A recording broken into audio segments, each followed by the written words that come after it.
पूरो मक़सद अची वियो त इस्लाम जा आलिम हिकिड़ी जमात ठाहे करे अल्लाह जे धरतीअ ते अल्लाह जो निज़ाम नाफ़िज़ करणु घुरनि था।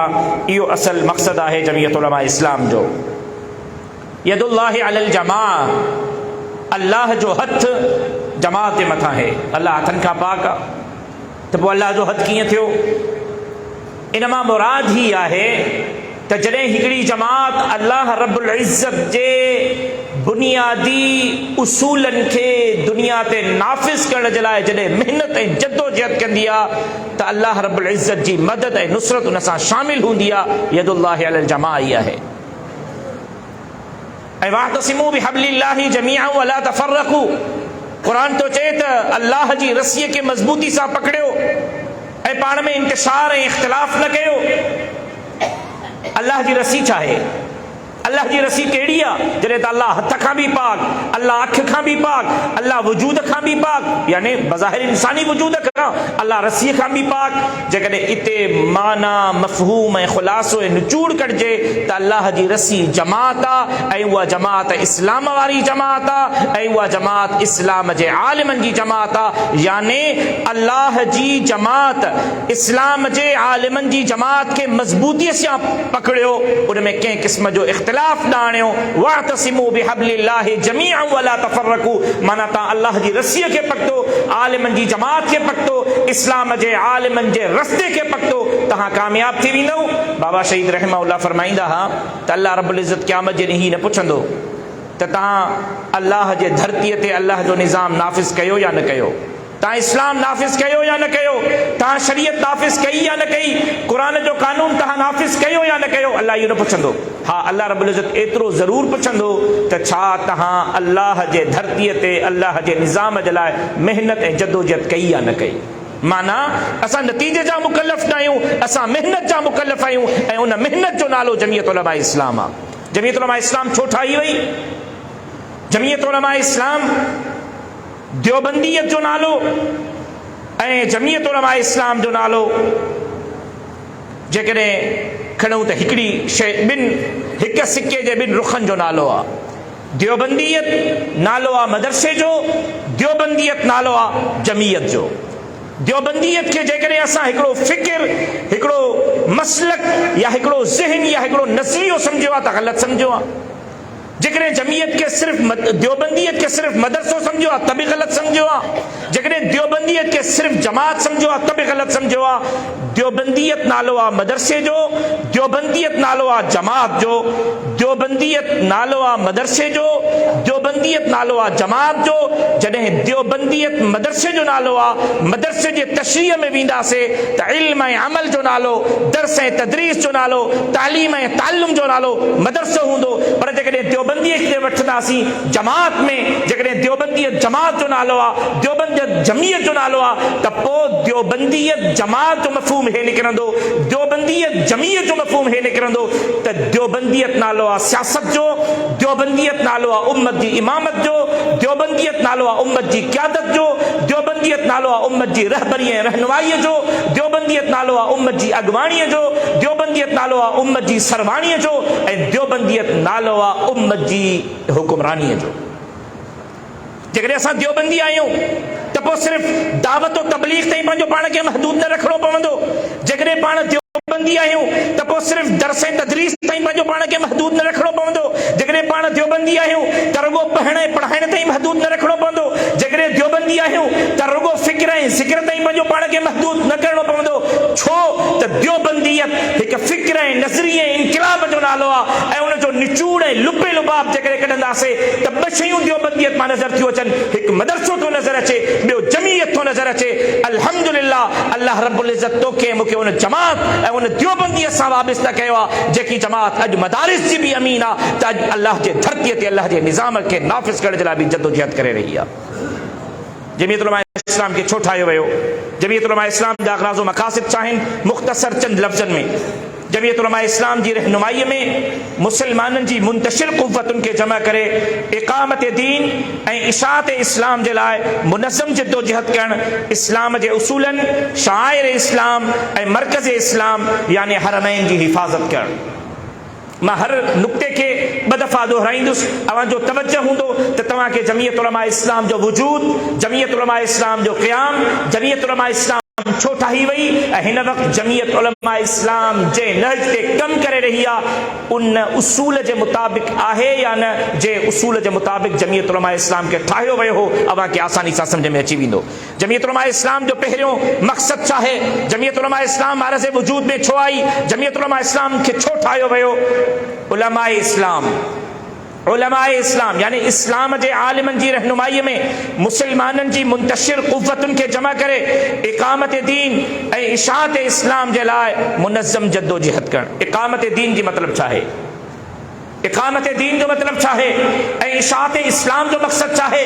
इक़ामत दीन जे लाइ मदारिस कमु करे रहिया आहिनि ऐं इशाअत इस्लाम जे लाइ जमीयत उलमा इस्लाम कमु करे रही आहे। शाइर इस्लाम ऐं मरकज़ इस्लाम माना इस्लामी तहज़ीब, इस्लामी तमद्दुन, इस्लामी फ़िक्र, इस्लामी शनाख्त, दाढ़ी, पटको, नमाज, रोज़ो, हज, ज़कात, इन्हनि जी बि हिफ़ाज़त कजे। शाइर इस्लाम जी बि हिफ़ाज़त ऐं मरकज़ इस्लाम जी हिफ़ाज़त। शाइर इस्लाम ॿुधायुमि त इस्लामी तहज़ीब, इस्लामी तमद्दुन, इस्लामी नज़रियो, मस्जिदियूं, मदरसा, दाढ़ी, पटको, उनजो तहफ़ुज़ हुजे ऐं मरकज़ इस्लाम जो बि तहफ़ुज़ जमीयत उलमा इस्लाम जे बुनियादी मक़ासिद मां हिकिड़ो हो। जमीयत उलमा इस्लाम खे इन जे लाइ ठाहियो वियो त शाइर इस्लाम जी बि हिफ़ाज़त कजे ऐं मरकज़ इस्लाम जी बि हिफ़ाज़त करे। मरकज़ इस्लाम मां मुराद मक्को, मदीनो ऐं बैतुल मुक़द्दस आहे त असां पंहिंजे शाइर इस्लाम जो भी तहफ़ुज़ करे सघूं ऐं असां मरकज़ इस्लाम जो भी तहफ़ुज़ करे सघूं। उलमा इस्लाम जी रहनुमाईअ में मुंतशिर क़ुव्वतुनि खे जमा करणु। अॼु असां फ़िरक़नि में मुंतशिर आहियूं, अॼु असां मसलकनि में मुंतशिर आहियूं, अॼु असां मुख़्तलिफ़ नज़रियनि में मुंतशिर आहियूं। को जमात इस्लामी जो नज़रियो, को जमीयत उलमा इस्लाम समीउल हक़ जो नज़रियो, को जमीयत उलमा इस्लाम फज़लुर रहमान जो नज़रियो, को सिपाह सहाबा जो नज़रियो, को कहिड़ी जमात जो नज़रियो। जमीयत उलमा इस्लाम खे इन करे ठाहियो वियो त इस्लाम जे आलिमनि जे रहनुमाईअ में मुसलमाननि जे मुंतशिर क़ुव्वतुनि खे हिकिड़ी प्लेटफॉर्म ते जमा करे इस्लामी ताक़त ऐं क़ुव्वत खे जमा कयो वञे। इक़ामत दीन ऐं इशाअत इस्लाम जे लाइ मुनज़्ज़म जद्दोजहद करणु, इस्लामी तहज़ीब ऐं तमद्दुन खे बरक़रार रखिजे ऐं हरमैन जो तहफ़ुज़ यक़ीनी बणाइजे। इस्लाम जे उसूलनि शाइर इस्लाम ऐं मरकज़ इस्लाम यानी हरमैन जी हिफ़ाज़त कजे। जमीयत उलमा इस्लाम जे बुनियादी मक़ासिद मां ॿियो मक़सदु क़ुरान मजीद ऐं अहादीस नबी सल्लल्लाहु अलैहि वसल्लम जी रोशनी में निज़ाम हयात जे तमामु शौबनि, निज़ाम हयात यानी ज़िंदगी गुज़ारण जे तमामु शौबनि, उहो सियासी, मज़हबी, इक़्तिसादी, माशी ऐं मुल्की इंतज़ामात में मुसलमाननि जी रहनुमाई ऐं तमामु शौबनि जे मुआफ़िक़ अमली जद्दोजहद करणु जमीयत उलमा इस्लाम जे बुनियादी मक़सदनि मां हिकिड़ो मक़सदु हो। तो कुरान मजीद ऐं अहादीस नबी जी रोशनी में माना असांजी सियासत भी, असांजो निज़ाम हयात भी, असांजो इक़्तिसादियात भी, असांजो मज़हबी, असांजो मुआशरती, असांजो माशी ऐं मुल्की इंतज़ामात मुकम्मल तौर ते अहिड़ो ढांचो तैयार कजे, अहिड़ा अफ़राद तैयार कजनि, अहिड़ी टीम तैयार कजे जो मुकम्मल तौर ते क़ुरान हदीस जी रोशनीअ में इंसान ज़ात जी कामिल ऐं मुकम्मल रहनुमाई करे सघे। जमीयत उलमा इस्लाम जो बुनियादी मक़ासिद मां हिकिड़ो मक़सदु इहो हो। कुरान मजीद ऐं अहादीस नबी सल्लल्लाहु अलैहि वसल्लम जी रोशनी में निज़ाम हयात जे तमामु शौबनि सियासी, मज़हबी, इक़्तिसादी, माशी ऐं मुल्की इंतज़ामात में मुसलमाननि जी रहनुमाई ऐं तमामु शौबनि जे मुआफ़िक़ अमली जद्दोजहद करणु इस्लाम हिकु मुकम्मल ऐं जामे दीन आहे जेको ज़िंदगीअ जे हर पहलूअ में पंहिंजे मञण वारनि जी बिलख़ुसूस ऐं तमामु इंसानाने आलम जी बिलउमूम रहनुमाई करे थो। वमा अरसलनाक इल्ला रहमतल लिल आलमीन। रसूलुल्लाह सल्लल्लाहु अलैहि वसल्लम नबी त मुसलमाननि जो हो, लेकिन अॻवान कायद, रहबर ऐं हुक्मरान पूरी दुनिया जो हो। यानी रसूलुल्लाह सल्लल्लाहु अलैहि वसल्लम उहो निज़ाम ॾिनो जे निज़ाम में मुसलमाननि खे त ज़िंदगी बसर करण जो हक़ मिलियो ई मिलियो, लेकिन गैर मुस्लिमनि खे बि जीअण जो, उनजी जान, माल, इज़्ज़त ऐं आबरू जो तहफ़ुज़ भी मिलियो। जमीयत उलमा इस्लाम, इस्लाम जो उहो नज़रियो, उहो फ़लसफ़ो, उहो उसूल आम माण्हुनि में उजागर करणु चाहे थी, जंहिंसां क़ुरान मजीद ऐं हदीस नबवी जी रोशनीअ में निज़ाम हयात जे तमामु शौबनि सियासी, मज़हबी, इक़्तिसादी, माशी ऐं मुल्की इंतज़ामात में मुसलमाननि जी रहनुमाई करे सघिजे ऐं तमामु शौबनि जे मुआफ़िक़ अमली जद्दोजहद करे सघिजे। ऐं तमामु वॾी खोट आहे, अॼु असां ब्यूरोक्रेसी में पंहिंजा ऑफिसर तैयार न आहियूं करे सघिया। अॼु असां वकीलनि में पंहिंजा माण्हू तयारु नाहियूं करे सघिया, अॼु असां जजनि में पंहिंजा माण्हू तयारु नाहियूं करे सघिया, अॼु असां सियासी मैदान में उहो किरदारु अदा नाहियूं करे सघिया। मज़हबी तौर ते त असां पक्का ठक्का मुवैद आहियूं, पक्का ठक्का देवबंदी आहियूं। जॾहिं इलेक्शन जी ॻाल्हि ईंदी साईं असां डगमगाए वेंदासीं। याने असां आलिमनि खे पंहिंजो इमाम त क़बूल कयो आहे, लेकिन आलिमनि खे पंहिंजो क़ाइद रहबर रहनुमाए अॻवान क़बूल करण जे लाइ तयारु न आहियूं। उलमा इकराम जिते उम्मत जा इमाम बि आहिनि, उते उलमा इकराम उम्मत जा क़ाइद रहबर रहनुमाए अॻवान बि आहिनि। उलमा पंहिंजा ॿई पहलू बहितर अंदाज़ में निभाए रहिया आहिनि। हिन वक़्तु क़सूर आहे त हिन उम्मत जो ऐं हिन अवाम जो आहे त माण्हुनि मौलविन खे मस्जिद जे मुसल्ले ते पंहिंजी इमामत जो हक़ त ॾिनो आहे, लेकिन मस्जिद खां ॿाहिरि दुनियावी मामलात में उम्मत आलिमनि खे पंहिंजो क़ाइद रहबर रहनुमा अॻवान तस्लीम करण जे लाइ तयारु न आहे। जमियत उलमा इस्लाम जे अग़राज़ो मक़ासिद में ॿियो मक़सदु इहो हो त अहिड़ी टीम तयारु कजे जेका क़ुरान हदीस जी रोशनी में निज़ाम हयात जे तमामु शोबनि में इंसान ज़ात की कामिल ऐं मुकम्मल रहनुमाई करे सघे। जमियत उलमा इस्लाम जो टियों मक़सदु पाकिस्तान में सही हुकूमत इस्लामी जो क़याम करण ऐं इस्लाम जे आदिलाना निज़ाम जे लाइ अहिड़ियूं कोशिशूं करण जंहिंसां पाकिस्तान जो अवाम हिकु तरफ़ इंसानियत सोच सरमायादारी ऐं ॿिए तरफ़ इल्हाद ऐं कुफ़री ताक़तुनि जे ज़हरीली असरात खां महफ़ूज़ रही करे अल्लाह रब्बुल इज़्ज़त जे तरफ़ां मुक़ररु फितरी मुआशरती निज़ाम जे बरकतुनि खां मुस्तफ़ीज़ थी सघे। अॼु असां वटि उहे माण्हू या उहे हुकूमतूं या उहे नज़रिया या उहे सोचूं हुकूमत थियूं कनि जेका ग़रीब खे ग़रीब तर ऐं अमीर खे अमीर तर करे ॾियूं। हिकिड़ो मिसाल थो ॾियां, असां वटि सूदी निज़ाम आहे। सूदी निज़ाम जो ख़ात्मो हिन मुल्क जे बक़ा ऐं इस्तेहकाम ऐं मुल्क जे माशी मज़बूतीअ जे लाइ बुनियादी किरदारु अदा करे सघे थो। अॼु मुल्क तबाहीअ जे तरफ़ छो आहे? अॼु मुल्क में अख़रबा परवरी छो आहे? अॼु असां बैनुल अक़वामी ताक़तुनि जा कर्ज़ी छो आहियूं? कर्ज़ खयो आहे रुपयो, सूद भरणो थो पवे 100 रुपयो। कर्ज़ खयो आहे 100 रुपयो, सूद भरणो थो पवे 1000 रुपयो। सूद खयो आहे 1000 रुपयो, कर्ज़ खयो आहे 1000 रुपयो, सूद भरणो थो पवे 10,000 रुपया। जमियत उलमा इस्लाम खे छो ठाहियो वियो? जमियत जो मक़सद छा आहे? जमियत जो बुनियादी असास छा आहे? त पाकिस्तान में सही हुकूमत इस्लामी जो क़याम करण ऐं इस्लाम जे आदिलाना निज़ाम जे लाइ अहिड़ियूं कोशिशूं करण जंहिंसां पाकिस्तान जो अवाम हिकु तरफ़ इंसानियत सोच सरमाएदारी ऐं जेकॾहिं मां हिते ही चवां त इंसानियत सोच सूदी निज़ाम ऐं ॿिए तरफ़ इल्हाद ऐं कुफ़री ताक़तुनि जे ज़हरीली असरात, अॼु असां ते अमरीका जो असर, अॼु असां ते चाइना जो असर, अॼु असां ते बर्तानिया जो असर, अॼु असां ते आलम कुफ़र जो असर, इन्हनि तमामु असरात खां कीअं बची सघंदासीं? सूदी निज़ाम खां कीअं बची सघंदासीं? माशी निज़ाम कीअं क़ुरान हदीस जे मुवाफ़िक़ थी सघंदो? उन जे लाइ जमियत उलमा इस्लाम जो बुनियाद विधो वियो। जमियत उलमा इस्लाम अॼु बि उन जे लाइ महिनत ऐं जद्दोजहद करे रही आहे। साईं अब्दुल मुजीब कुरैशी साहब दामत बरकातुहुल आलिया वहां जे साम्हूं कुरान मजीद जी ही आयत रखी, अर्रहमान अल्लमल कुरान खलकल इंसान। अल्लाह से फरमायो रहमान हुआ ज़ात, बाझारिया हुआ ज़ात अल्लमल कुरान जे कुरान जो इल्म सेखारियो कंहिंखे? आकाए नामदार मोहम्मद मुस्तफ़ा अहमद मुश्तबा सल्लल्लाहु अलैहि वसल्लम के खलकल इंसान जे इंसान के खलकियो। अल्लाह ते न फरमायो अल्लाह अल्लमल कुरान अल क़हार अल्लमल कुरान अल गफ़ार अल्लमल कुरान अस सत्तार अल्लमल कुरान। न, रब साईं पंहिंजे असल नाले सां अल्लाह अल्लमल कुरान सां बयान न फरमायो, अल क़हार अल्लमल कुरान सां बयान न फरमायो, अल गफ़ार अल्लमल कुरान सां अल्लाह छा फरमायो? अर्रहमान अर्रहमान अर्रहमान बाझारिया हुआ ज़ात, रहमान हुआ ज़ात, बाझारिया हुआ ज़ात अल्लमल कुरान जे कुरान जो इल्म सेखारियो। बदकिस्मती आहे अॼु असां कुरान खे इल्म सम्झण जे लाइ बि तयारु न आहियूं। इल्म कहिड़ो? अंग्रेज़ जो इल्म कहिड़ो? स्कूल जो इल्म कहिड़ो? कॉलेज जो? मां इशारतन बस ईअं तव्हांजे दिमाग़ खे टच कंदो अॻिते निकिरां थो। साईं ग़ुलाम क़ादिर साहिब जो बयानु थींदो। अॼु असांजो मुआशरो क़ुरान खे इल्म सम्झण जे लाइ तयारु न आहे। जेकॾहिं क़ुरान खे इल्म नथा सम्झूं त पोइ छा था सम्झूं? इबादत जो ज़रियो। पढ़ियोसीं त बि ठीकु आहे, न पढ़ियोसीं का ॻाल्हि कोन्हे।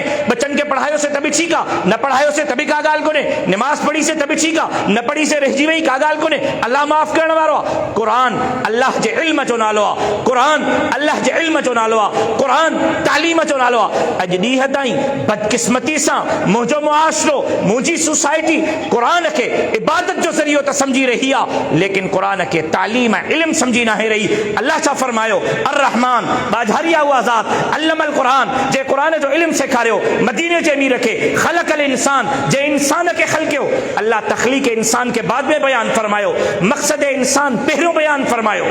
लाड़काने का कराची था वञूं, छो डॉक्टर खे ॾेखारिणो आहे, लाड़काने का कराची था वञूं, छो कंहिं वज़ीर सां मिलणो आहे, लाड़काने का इस्लामाबाद था वञूं, लाड़काने का इस्लामाबाद ताईं जो सफ़र बि कंहिं मक़सद जे ख़ातिर, लाड़काने का कराची जो सफ़र बि कंहिं मक़सद जे ख़ातिर। ए इंसान तोखे पैदा कयो अथमि कंहिं मक़सद जे ख़ातिर, अल्लाह छो पैदा कई, मुंहिंजे ज़िंदगी जो मक़सद छा आहे, अल्लाह तख़लीक़ इंसान के ख़लक़ल इंसान के बाद में बयान फरमायो, अल्लमल क़ुरान के अल्लाह पहिरियों बयान फरमायो, ऐं अल्लाह अल्लमल क़ुरान न फरमायो, अल क़हार अल्लमल क़ुरान न फरमायो, अल्लाह अर रहमान अल्लमल क़ुरान फरमायो। बाझारिया हुआ ज़ात जे क़ुरान जो इल्म सेखारियो, मदीने जे अमीर खे ख़लक़ल इंसान के ख़लक़ियो, पंहिंजे ख़लीफ़े के ख़लक़ियो, पंहिंजे नाइब के ख़लक़ियो। छो त अल्लाह ही फरमायो त जाते क़ुरान हूंदो उते मुंहिंजी रहमत हूंदी, जाते क़ुरान हूंदो उते मुंहिंजी बाझ हूंदी। याने क़ुरान पढ़ण सां तोखे सवाब मिलंदो, क़ुरान सम्झण सां तोखे इल्म मिलंदो, क़ुरान ते अमल करण सां तोखे निज़ाम हयात मिलंदो। अर रहमान अल्लमल क़ुरान, रुगो क़ुरान इबादत जो ज़रियो नाहे, क़ुरान पढ़ंदे इबादत जो ज़रियो, सम्झंदे इल्म जो ज़रियो, अमल कंदे निज़ाम हयात जो ज़रियो। अल्लाह तख़लीक़ इंसान के बाद में बयान फरमायो, मक़सद इंसान के पहिरियों बयान फरमायो, ऐं ही भी फरमायो त अर रहमान माना जाते क़ुरान हूंदो, जाते क़ुरान जो इल्म हूंदो, जाते क़ुरान जो कानून हूंदो, जाते क़ुरान जो निज़ाम हूंदो, उते रब जी बाझ भी हूंदी, उते रब जी रहमत भी हूंदी। पोइ उहो मुल्क, उहो निज़ाम, उहा सोसाइटी, उहो मुआशिरो आकाउं जे ग़ुलामी खां पाक हूंदो, सूदी निज़ाम खां पाक हूंदो, उते रब जी रहमत काफ़ी हूंदी। पोइ उन क़ौम खे, पोइ उन क़ुरान ते अमल करण वारनि खे दुनिया जो ख़ौफ़ न हूंदो, मां अल्लाह जो ख़ौफ़ हूंदो। जमियत उलमा इस्लाम जो चौथो मक़सद वतन अज़ीज़ पाकिस्तान में हिकु अहिड़ी जामे ऐं माने ऐं हमगीर निज़ाम तालीम जी तरवीज ऐं तरक़ी जे लाइ कोशिशि करणु, जंहिं तालीमी निज़ाम सां मुसलमाननि में ख़शियत इलाही, ख़ौफ़ आख़िरत, इस्लाम जे अराकीन जी बुनियादी, इस्लाम अराकीन की पाबंदी, अमर बिल मारूफ़ ऐं नही अनिल मुनकर जे फरीज़े जी अंजाम दहीअ जी सलाहियत पैदा थी सघे। मुझे मां हर मक़सद ॿ दफ़ा बयान कंदुसि, तवजो हूंदो त सम्झ में ईंदो। इशारतन पंहिंजी ॻाल्हि रखण थो चाहियां, वतन अज़ीज़ पाकिस्तान में हिकु अहिड़ी जामे ऐं माने ऐं हमगीर निज़ाम तालीम जी तरवीज, माना अहिड़ो निज़ाम तालीम ॾियणु जंहिंसां तरक़ीअ जे लाइ कोशिशि करणु, जंहिं निज़ाम तालीम सां मुसलमाननि में ख़शियत इलाही, अल्लाह जो ख़ौफ़ पैदा थिए, ख़ौफ़ आख़िरत जो ख़ौफ़ पैदा थिए, इस्लाम जे अराकीन जी पाबंदी, नमाज, रोज़ो, हज, ज़कात जी पाबंदी, अमर बिल मारूफ़, नेकीअ जे हुक्म करण जी जुर्रत अचे, नही अनिल मुनकर, गुनाहनि खां रोकण जी जुर्रत पैदा थिए, अंजाम दहीअ जी सलाहियत पैदा थिए। असां अहिड़ो निज़ाम तालीम चाहियूं था जंहिं निज़ाम तालीम पढ़ण खां पोइ इंसाननि जे दिलि में अल्लाह जो ख़ौफ़ अचे, आख़िरत जो ख़ौफ़ अचे, अमर बिल मारूफ़ ऐं नही अनिल मुनकर जी सलाहियत अचे। जॾहिं तालीमी निज़ाम बहितर हूंदो त ख़ौफ़ ख़ुदा ईंदो, जॾहिं ख़ौफ़ ख़ुदा ईंदो त पूरी दुनिया जो निज़ाम बहितर थींदो, जॾहिं दुनिया जो निज़ाम बहितर थींदो त पोइ को ग़रीब खां ग़रीब तर न हूंदो, को अमीर खां अमीर तर न हूंदो। अॼु दुनिया तबाह इन जे करे आहे, अॼु दुनिया बर्बाद इन जे करे आहे, अॼु महांगाई, अक़रबा परवरी, ज़ुल्म ऐं जबर, इंसाफ़ जो क़त्ल इन जे करे आहे जो असांजो तालीमी निज़ाम बर्बाद आहे। तालीमी निज़ाम उन में ई इंसाफ़ आहे जेको अल्लाह जो मुक़ररु कयल तालीमी निज़ाम आहे। असां अल्लाह जे धरतीअ ते अहिड़ो निज़ाम तालीम नाफ़िज़ करणु था चाहियूं जंहिंसां ख़ौफ़ ख़ुदा पैदा थिए, ऐं उन तालीमी निज़ाम जे लाइ जमियत उलमा इस्लाम मेहनत करे रही आहे। पंजो मक़सद जमियत उलमा इस्लाम जे बुनियादी मक़ासिद मां पाकिस्तान जे मुसलमाननि जे दिलनि में जिहाद फ़ी सबीलिल्लाह, मुल्क जे दिफ़ा, इस्तेहकाम ऐं सालिमियत लाइ जज़्बे ईसार ऐं जज़्बे क़ुर्बानी पैदा करणु। अॼु असां मां जिहाद फ़ी सबीलिल्लाह निकिरी वियो आहे, अॼु जिहाद गार बणिजी वियो आहे, अॼु जिहाद दहशतगर्दी जी अलामत बणिजी वियो आहे। जिहाद कंहिं मज़लूम जे मथां हमले करण जो नालो नाहे। अल्लाह जो कसम, इस्लाम जे सरबुलंदी जे लाइ, इस्लाम जे बक़ा जे लाइ, मुसलमाननि जे तहफ़ुज़ जे लाइ, मुसलमाननि जी जान माल इज़त ऐं आबरू ऐं मुसलमाननि जी रियासत खे बचाइण जे लाइ हथ में हथियार खणण खे जिहाद फ़ी सबीलिल्लाह चयो थो वञे। जमियत उलमा इस्लाम जो बुनियादी पंजो मक़सद इन जे लाइ जमियत उलमा इस्लाम ठाही वई। जमियत उलमा इस्लाम जो बुनियाद इन जे करे रखियो वियो त पाकिस्तान जे मुसलमाननि जे दिलनि में जिहाद फी सबीलिल्लाह, मुल्क जो दिफ़ा, इस्तेहकाम ऐं सालमियत लाइ जज़्बो ऐं ईसार पैदा करे सघिजे, क़ुर्बानी पैदा करे सघिजे, क़ुर्बानी जो ईसार पैदा करे सघिजे। अॼु बि जमीयत उलमा इस्लाम पंहिंजे उन बुनियादी मक़सद ते अमल पैरा आहे। जमीयत उलमा इस्लाम जो छहों बुनियादी मक़सद मुसलमाननि में मक़सद ज़िंदगीअ जे लाइ वहदत, फ़िक्र, अमल ऐं इस्लामी भाईचारे खे अहिड़ी तरह तरक़ी ॾियण लाइ महिनत कोशिश करणु जो उन सां सूबाई, इलाक़ाई, लिसानी ऐं नस्ली तासुब ख़त्म थी सघे।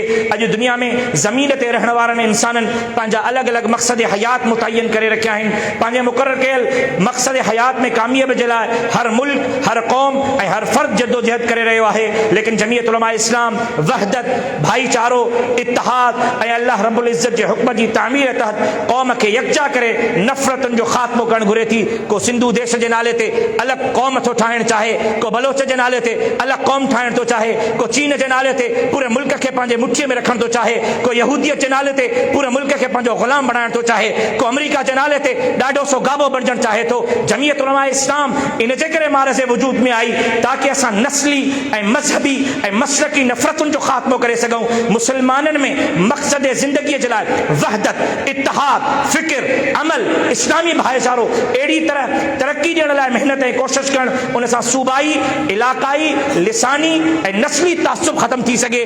अॼु असां वटि मसलकी बि तासुब आहे, अॼु असां वटि जमाती बि तासुब आहे, अॼु असां वटि लीगलो, पीपलो, इमरान ख़ान, फलाणो, टीरो, सिंधी, पंजाबी, इहो बि तासुब आहे। जमीयत उलमा इस्लाम इत्तिहाद चाहे थी। असां मुशरिकन, बिदातिन जी भी इस्लाह जज्बाती बुनियादनि ते न इल्म जे बुनियादनि ते करणु था चाहियूं, दलील जे बुनियादनि ते करणु था चाहियूं, काफ़र जे नारे जे बुनियादनि ते न। को मरीज़ वञे डॉक्टर ॾे, डॉक्टर खे हुनजी ऑपरेशन करणी आहे, तोखे त चिरींदुमि, तोखे त फाड़ींदुमि, डंडाए बाठा सभु हथ में हुजनि, मरीज़ भॼी जान छॾाईंदो। मरीज़ आहे, बीमार आहे, ऑपरेशन ज़रूरी आहे, डॉक्टर हुनजी काउंसलिंग थो करे, डॉक्टर हुनजी ज़हन साज़ी थो करे, डॉक्टर हुनखे सम्झाए थो बाबा हे मर्ज़ तोखे लाहिक़ आहे, तोखे ज़िंदा रहणो आहे, तोखे बचणो आहे, त तुंहिंजी ऑपरेशन ज़रूरी आहे। पोइ ऑपरेशन खां पोइ तोखे हे फ़ाइदो थींदो, पोइ तोखे हीअ दवा ॾियणी पवंदी। याने डॉक्टर मर्द खे, इंसान खे चीरे फाड़े रखे थो, लेकिन उन जी ज़हन साज़ी करण खां पोइ असां बि दीनी, मज़हबी, फ़िरकावारियत ऐं मसलकी मरीज़नि जो शिद्दत जे बुनियादनि ते न, जज़्बाती बुनियादनि ते न, दीनी, अक़ली, इल्मी बुनियादनि ते ज़हन साज़ी करे, इस्लाह करे, इलाज करे, अहिड़ो माहौल क़ाइमु करणु था चाहियूं जो हिते को सिंधु देश जो नारो न हुजे, हिते को मुल्की नारो न हुजे, हिते को बैनुल अक़वामी नारो न हुजे, हिकिड़ो सिर्फ़ु हिकिड़ो नारो हुजे, ला इलाहा इल्लल्लाह मुहम्मदुर रसूलुल्लाह। मुंहिंजा 20 मिनट पूरा थी विया। ला इलाहा इल्लल्लाह मुहम्मदुर रसूलुल्लाह रुगो मज़हबी नारो न आहे, ला इलाहा इल्लल्लाह मुहम्मदुर रसूलुल्लाह रुगो मसलकी ऐं मज़हबी नारो न आहे। ला इलाहा इल्लल्लाह मनहजे इनकलाबे नबवी जो लुबे लुबाब ऐं ख़ुलासो आहे। रसूलुल्लाह सल्लल्लाहु अलैहि वसल्लम जे नबूवत इनकलाब जो ख़ुलासो लुबे लुबाब ला इलाहा इल्लल्लाह मुहम्मदुर रसूलुल्लाह हो। माना मदीने जो अमीर रुगो माण्हुनि खे मुसलमान बणाइण न आयो, मुसलमान बणाइण सां गॾु इंसान बि बणाइण आयो। पर जेकॾहिं को मुसलमान नथो बणिजे त बि पूरी काइनात खे मदीने जे अमीर पंहिंजे नबूवत सां अहिड़ो इनकलाब ॾिनो जंहिं इनकलाब में तमामु इंसान ज़ात खे रहण जो हक़ मुयसर हुजे।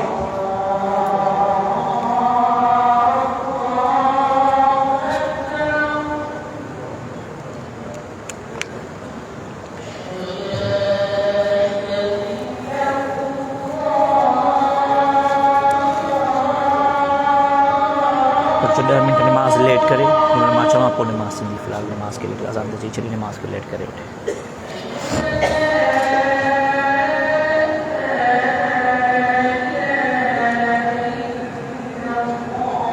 बाक़ाइदा नमाज जो वक़फ़ो कंदासीं, उन खां पोइ साथी उथनि, इंशाअल्लाह नमाज जो बि वक़फ़ो हूंदो, मानी जो बि वक़फ़ो हूंदो इंशाअल्लाह।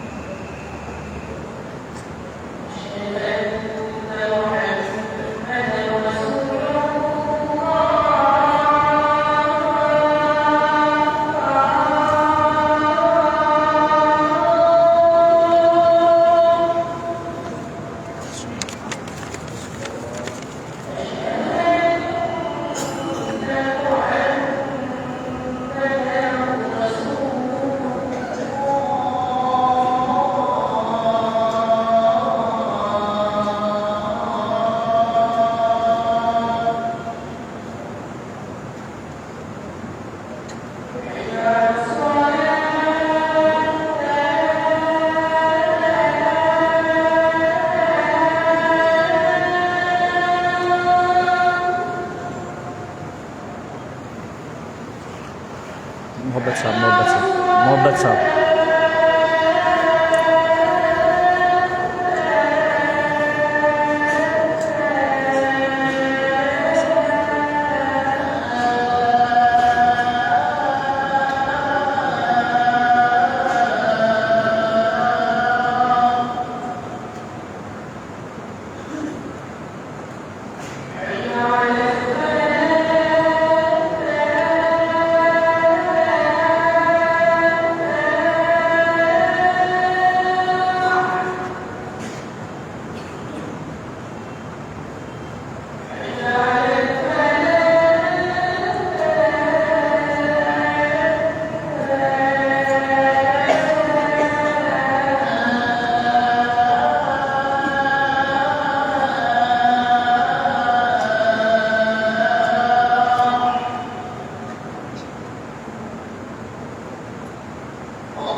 ला इलाहा इल्लल्लाह मोहम्मद रसूलुल्लाह सिर्फ एक मजहबी नारो ना है, सिर्फ मसले की नारो ना है। ला इलाहा इल्लल्लाह मोहम्मद रसूलुल्लाह इनकिलाब नबवी जो लुबे लुबाब निचूड़ है खुलासो आहे। ला इलाहा इल्लल्लाह जा टे बुनियादी मकसद आहिनि। पहिरियों मकसद त हाकिमियत इंसाननि जी न, हाकिमियत अल्लाह जी। ॿियो मिल्कियत न अमानत। मां इशारतन चिमटा रस कंदुमि, हाकिमियत न नवाज शरीफ जी, न ज़रदारीअ जी, न मौलाना जी, न अमेरिका जी, न चीन जी। अॼु सियासी जमातुनि जो नारो इहो हूंदो आहे न त मां ज़रदारी साहब जो नज़रियो रोटी कपिड़ा ऐं मकान, ख़ुशहाली पाकिस्तान। असांजो छा आहे नारो? मौलाना फज़ल रहमान जो नज़रियो, मुफ्ती महमूद जो नज़रियो, क़तन बि न। जमीयत उलमा इस्लाम अल्लाह जे धरतीअ ते अल्लाह जो निज़ाम नाफ़िज़ करण थी चाहे ऐं इहो ई बुनियादी मनहज इनकिलाब नबवी जो पहिरियों लुबे लुबाब हो त ला इलाहा इल्लल्लाह हाकिमियत के इंसान जी न, हाकिमियत अल्लाह जी। ॿियो मिल्कियत इंसान जी न, अमानत। असां वटि औलाद आहे असांजी न आहे, अल्लाह जे तरफ़ां अमानत आहे। घर आहे रब ॾिनो आहे, अल्लाह जे तरफ़ां अमानत आहे। ज़मीन आहे अल्लाह ॾिनी आहे, अल्लाह जे तरफ़ां अमानत आहे। कारोबार आहे अमानत आहे। मिल्कियत जो तसव्वुर ख़तम थींदो तॾहिं इंसान में अक़रबा परवरी ख़तम थींदी, तॾहिं वॾो वॾे खां वॾो थियण खां बची वेंदो, ग़रीब ग़रीब खां ग़रीब तर थियण खां बची वेंदो। ला इलाहा इल्लल्लाह इनकिलाब नबवी जो नारो, टे ख़ुलासा आहिनि इनकिलाब नबवी जा त हाकिमियत इंसान जी न, हाकिमियत अल्लाह जी, मिल्कियत न, अमानत। ऐं टियों इंसानी बराबरी, मसावात। अॼु मस्जिद में ग़रीब आयो अमीर आयो हिकिड़े सिफ़ में बीहंदो, कुल्लो कुल्हे में मिलाए बीहंदो, काई अमीर जी काई ग़रीब जी तमीज़ कान्हे। अल्लाह साईं छा थो फरमाए त कंहिं बि गोरे खे, रसूलुल्लाह सल्लल्लाहु अलैहि वसल्लम फरमायो हजतुल विदा जे मौक़े ते कंहिं गोरे खे, अच्छे ते, कंहिं अरबीअ खे, कंहिं अजमे ते काई अहमियत कोन्हे। इन्न अक्रमकुम इंदल्लाहि अत्काकुम, इन्न अक्रमकुम इंदल्लाहि अत्काकुम, इन्न अक्रमकुम इंदल्लाहि अत्काकुम। तो वटि माल आहे, मिल्कियत आहे, बिज़नेस आहे, राजा भागा सरदारा काई ॻाल्हि कोन्हे। अल्लाह इंसाननि खे बराबर बणाए करे मोकिलियो आहे। हा अल्लाह वटि को इज़त वारो आहे, को मान वारो आहे, को मर्तबे वारो आहे त इन्न अक्रमकुम इंदल्लाहि अत्काकुम। जेको वधीक मुत्तकी, जेको वधीक परहेज़गार, जेको वधीक रब खे राज़ी करण वारो, उन जी अल्लाह वटि वधीक इज़त आहे। ला इलाहा इल्लल्लाह मुहम्मदुर रसूलुल्लाह मनहज इनकिलाब नबवी जो नारो। ऐं टे उन जा ख़ुलासा आहिनि त हाकिमियत अल्लाह जी, जमीयत उलमा इस्लाम अल्लाह जी हाकिमियत नाफ़िज़ करण थी चाहे इंसाननि जे ज़रिए। इंसाननि ते रब जो हुकुम, इंसाननि जे ज़रिए इंसाननि ते इंसाननि जो हुकुम कतन बि न। मिल्कियत असांजी कान्हे, मिल्कियत रब जी आहे। सिंध को ज़रदारी पंहिंजी जागीर सम्झी वेठो आहे, पंजाब खे नवाज शरीफ पंहिंजी जागीर सम्झी वियो आहे, ख़ैबर पख्तूनख्वा खे पीटीआई पंहिंजी जागीर सम्झी वेठी आहे, अमेरिका खे बुश पंहिंजी जागीर सम्झी वेठो आहे। न मिल्कियत नाहे, अमानत आहे, बराबरी। हे वॾो सो ॾाढो, सो गाबो, हे ग़रीब, इन जे करे हिनजी का औकात ई कोन्हे। न इंसानी बराबरी, मसावात, इहो इनकिलाब नबवी जो नारो आहे। अॼु जमीयत उलमा इस्लाम इनकिलाब नबवी के अमली नमूने ते अल्लाह जे धरती ते नाफ़िज़ करण जे लाइ महिनत करे रही आहे। जमीयत उलमा इस्लाम खे छो ठाहियो वियो? जमीयत उलमा इस्लाम जे वजूद जो मक़सद छा आहे? सतों बुनियादी मक़सद दुनिया जे मुसलमाननि सां इकामत दीन ऐं इलाए कलिमतुल्लाह जे सिलसिले में मज़बूत राब्ता क़ाइम करणु। इकामत दीन ऐं इलाए कलिमतुल्लाह मुसलमाननि जी इज्तिमाई ज़िम्मेदारी आहे। अल्लाह जे नाले ते पूरी दुनिया जा मुसलमान गॾु हुजनि, दीन जे निफ़ाज़ जे लाइ पूरी दुनिया जा मुसलमान गॾु हुजनि, क़ुरान जे कानून जे निफ़ाज़ जे लाइ पूरे दुनिया जे मुसलमाननि जो राब्तो हुजे। जमीयत उलमा इस्लाम उहो चाहे थी। छो त अल्लाह से क़ुरान मजीद में फरमायो कुंतुम खैर उम्मतिन उखरिजत लिन्नास तअमुरून बिल मारूफ व तनहौना अनिल मुनकर व तुमिनून बिल्लाह। असां इन अमली अल्लाह जे हुक्म जे मुताबिक़ जमीयत उलमा इस्लाम जे इन अज़ीम मिशन ते जद्दोजहद ऐं महिनत करे रहिया आहियूं। जमीयत उलमा इस्लाम ठहण जो अठों बुनियादी मक़सद ऐं जमीयत उलमा इस्लाम जे क़याम जो अठों बुनियादी नुक़्तो तमाम मज़लूम मुसलमान मुल्कनि जी आज़ादी, तमाम मज़लूम मुसलमान मुल्कनि जी आज़ादी, हुर्रियत हमीयत सां गॾु गॾु गैर मुस्लिम मुल्कनि में मौजूद मुसलमान अक़लियतनि जी बाइज़्ज़त इस्लामी ज़िंदगीअ खे यकीनी बणाइण जे लाइ कोशिशि करणु। आज़ादी इंसान जो बुनियादी हक़ ऐं लाज़िम मलज़ूम हैसियत रखण वारो जुज़ आहे। उन जे लाइ आज़ादी हर इंसान जो बग़ैर कंहिं फ़र्क़ु हिकु बुनियादी हक़ आहे।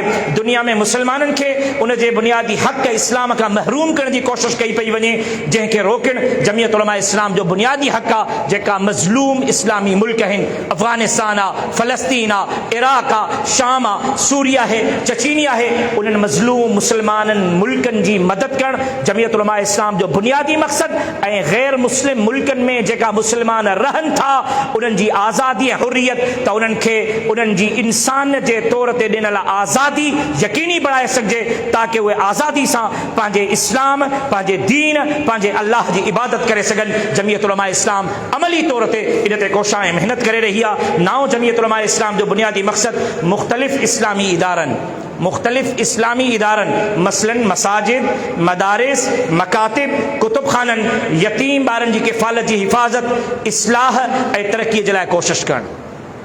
जमीयत उलमा इस्लाम इन जे करे ठाही वई त मुख़्तलिफ़ इस्लामी इदारनि मसलन मस्जिदिन, मदरसनि, मकातीब, कुतुब खाननि, यतीम ॿारनि जी किफ़ालत ऐं उन्हनि जी हिफ़ाज़त ऐं उन्हनि जी इस्लाह ऐं उन्हनि जी तरक़ीअ जे लाइ कोशिशि करणु। जमीयत उलमा इस्लाम जे क़याम जे बुनियादी मक़सदनि मां हिकु मक़सद मसाजिद, मदारिस, मकातिब, उलमा, हुफ़ाज़ किराम खे तयारु करणु ऐं यतीम ॿारनि जी किफ़ालत करणु आहे।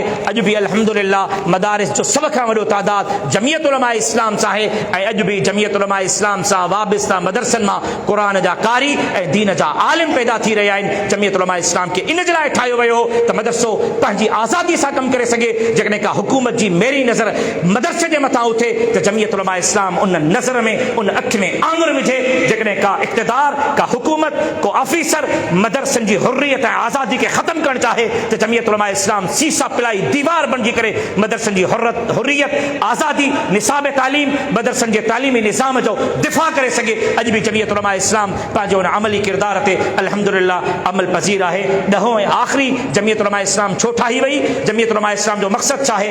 आख़िरी त मिंबर जे ज़रिए, महराब जे ज़रिए, तहरीर जे ज़रिए, तक़रीर जे ज़रिए, सोशल मीडिया ऐं ॿियनि आइनी ज़रियनि सां बातिल फ़िरक़नि, शिरक ऐं बिदात, कुफ्र जे फितना अंगेज़ी ऐं इस्लाम मुखालिफ़ सरगर्मियुनि जी रोकथाम करणु ऐं मुसलमाननि जे अक़ीदनि जी दुरुस्तगीअ जे लाइ अमली जद्दोजहद करणु।